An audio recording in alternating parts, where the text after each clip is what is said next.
Hey everybody, it's me, Witch Joseph, and today I'm doing a small video about something called Project 2025.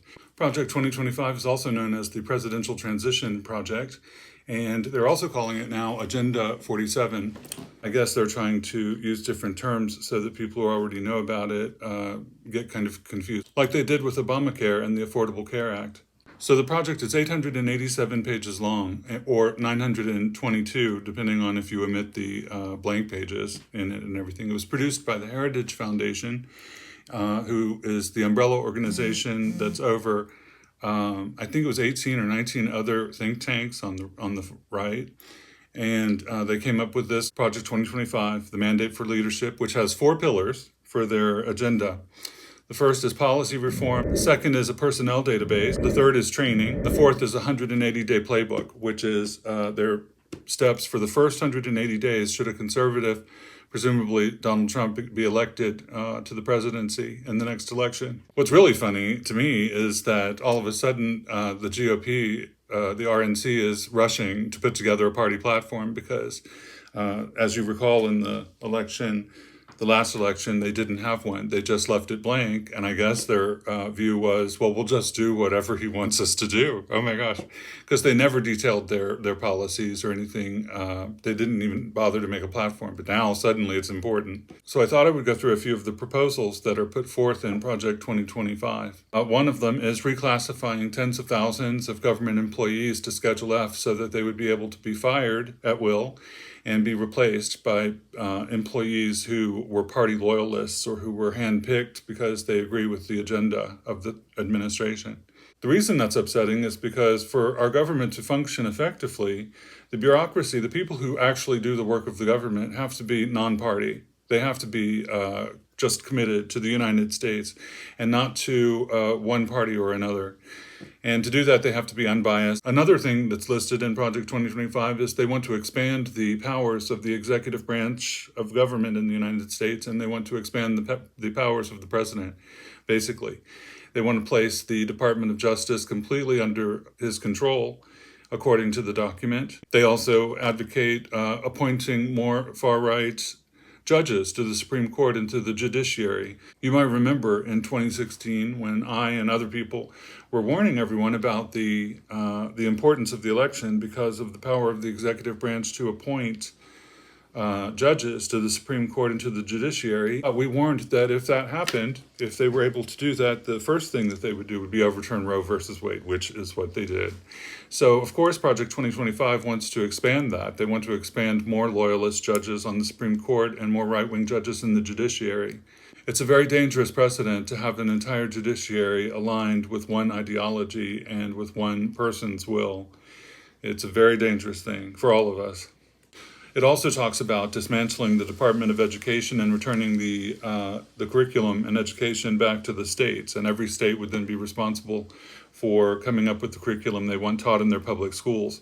It also gets rid of the barriers that taxpayer money should fund only public schools. They want taxpayer money to go to charter schools and private religious schools as well.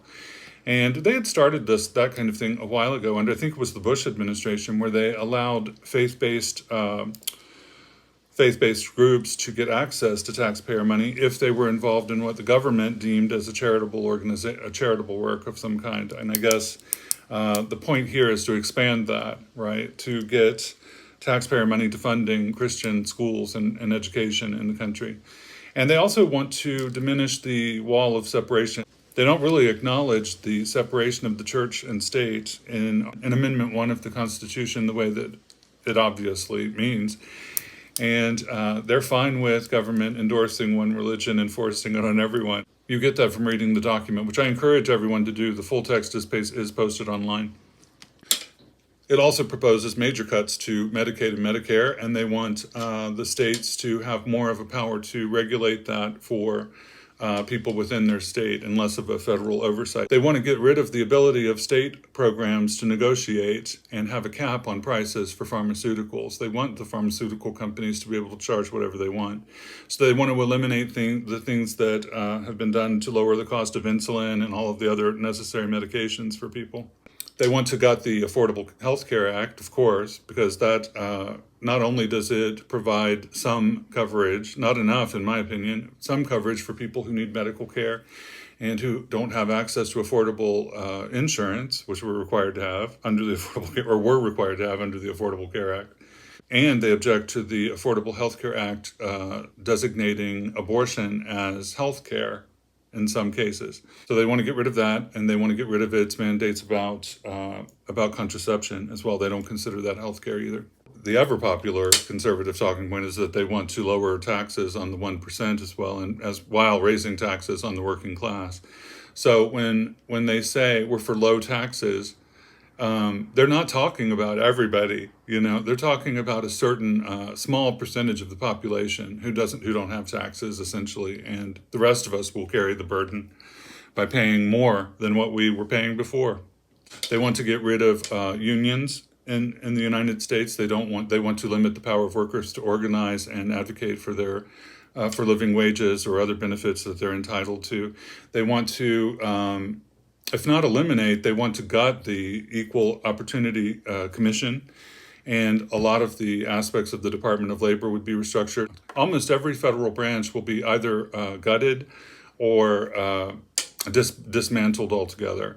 And they're going to say that that's about reducing the immense bureaucracy that is such a burden and everything for the administrative state. They're going to use terms like that to try to mask the fact that they want to get rid of regulatory agencies that make life better for millions of people, all of America.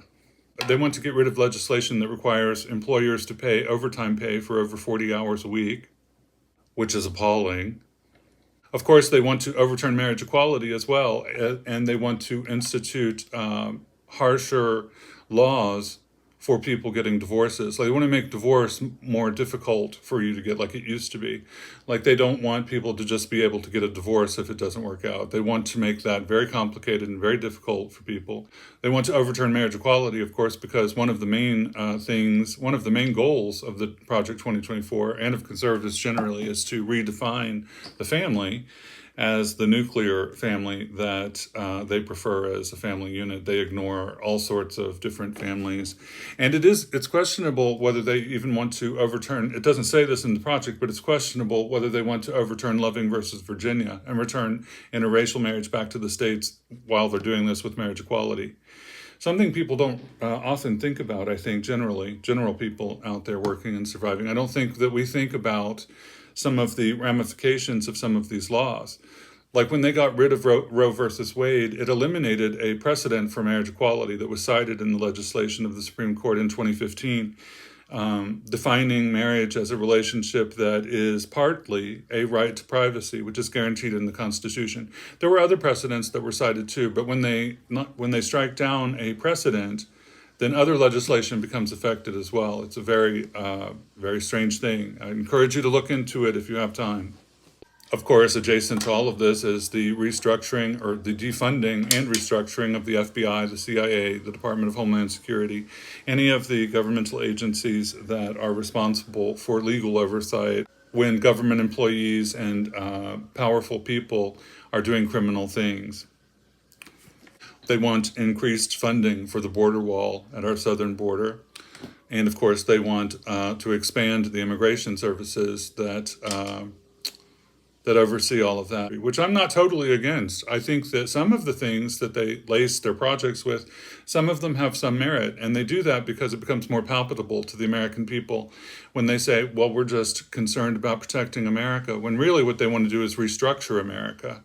They want to create an America that's good for only a certain type of person and only people who can afford to live. Instead of affirming the promise of the American Revolution, which was life, liberty, and the pursuit of happiness, they want to create an America that is only available to those who can afford it and those who fit a certain predetermined type of mold. My basic feeling about all of it is that every person, regardless of political identity or party affiliation or lack thereof, every person should be very concerned about this agenda that the Heritage Foundation is setting for the next conservative administration. And every one of us, Republican, Democrat, Socialist, Libertarian, Green Party, everybody should fight against this kind of thing because it will dismantle a lot of the civil rights and freedoms that we have in this country. It will limit access to needed necessities for countless numbers of people. So please look into it and leave your comments below. I'd love to know what you all think about it and if you're as concerned as I am, because I think you should be. Blessed be and peace.